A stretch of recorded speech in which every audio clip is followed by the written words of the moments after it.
know you guys are going to be sitting for a while, so before I start, can everyone stand up? Now, will you all pat your heads like this? What you might not realize is that by patting your head, you're opening your chest and forcing your posture into the optimal position for breathing. Okay, so try again. Tell me, is it working? Yeah? Okay, stop. You look like fools. But, I appreciate your effort to participate. Go ahead and sit down now. I have a question for all of you. Why did you do it? Why did you give me something we hand out to very few people, your trust? What gave me that authority? Maybe it's because I was the one given the mic, so that must mean I have something worth listening to. Well, I hate to break it to all of you, but the requirements to present here tonight were pretty low. None of us have even graduated high school, so I'd be careful what information you choose to believe. And contrary to my title, I'm not here to discuss the end of the cat species. In fact, the end is not coming at all. We should be more worried about their uprising. Millions of outdoor cats function as an invasive species. My title was a lie, to show you how easy it is to say whatever you want. Whether it's your parents, teachers, politicians, or celebrities, anyone and everyone can lie. In fact, a study from Dr. Anastasia Tremaine found that 38% of what people between the ages of 18 and 25 say is a lie. Did I get you again? Anastasia Tremaine is the name of the evil stepsister from Cinderella. Fool you one time, shame on me, but fool you twice? You can relax now, that's the last of my tricks, and it's okay, I get it. People are gullible. I am too sometimes. In fact, because of how common that trait is, people have learned to use it to their advantage. Being able to influence others has become a full-time job, and it's not like anyone's trying to hide it. We call them influencers because we decided they are the people whose opinions we should trust. From makeup to perfume to any company who's willing to write them the biggest check, the job of an influencer is to promote. And even though we know there's lawyers and contracts going on in the background, we choose to ignore it and pretend that they would never lie to us. In 2022, influencers sold $3.6 billion worth of goods.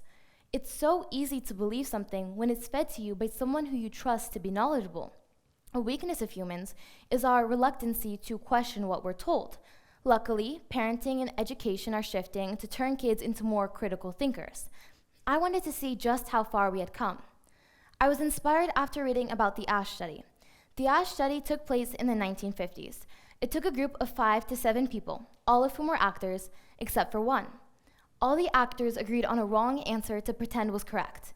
Then the group was given a set amount of time and was told to come to a consensus. In the end, 1/3 of the participants just went along with the group's answer. But again, this took place in the 1950s, and a lot has changed since then, so I had hope. For my experiment, I took a group of 5 people, 4 of whom were actors. I did this test on 7 different people.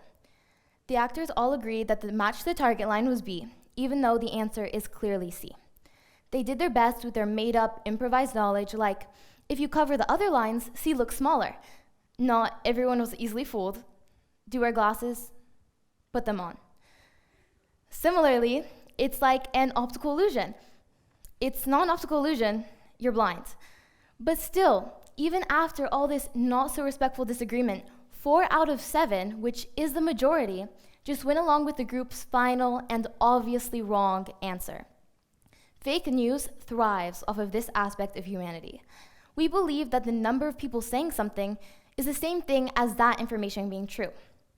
800,000 people read the article that ginger is more effective at killing cancer than chemo. I know, right? Why isn't everybody stampeding to the stores? Okay, to be fair, I can't say if all 800,000 of these people believed it, but I can say the next person to come along and see that large number might give the news a little bit more credibility. That's why it's so important to be careful of what you choose to like or repost. Just because it's on everyone's stories doesn't mean it's correct. Oftentimes we assume since so many people have shared it, somebody must have double-checked it along the way.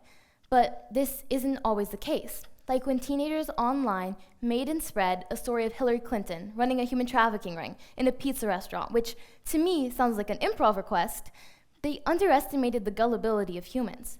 Because when people started to harass the owners of the restaurant, when someone brought a gun into the restaurant with the intention of fixing the problem themselves, it stopped being funny altogether. An attempt to be the hero of a story that only existed within social media. Have you guys ever seen people playing with a cat by shining a laser around the room? and we watch the cat endlessly chase it, thinking it's live prey, and we almost feel a little bit superior. In reality, humans, we're not so different. We love to believe any exciting bit of information that's dangled in front of our face. We are just as gullible. Cats may not be going extinct, but maybe humans' cat-like quality of acting before understanding should.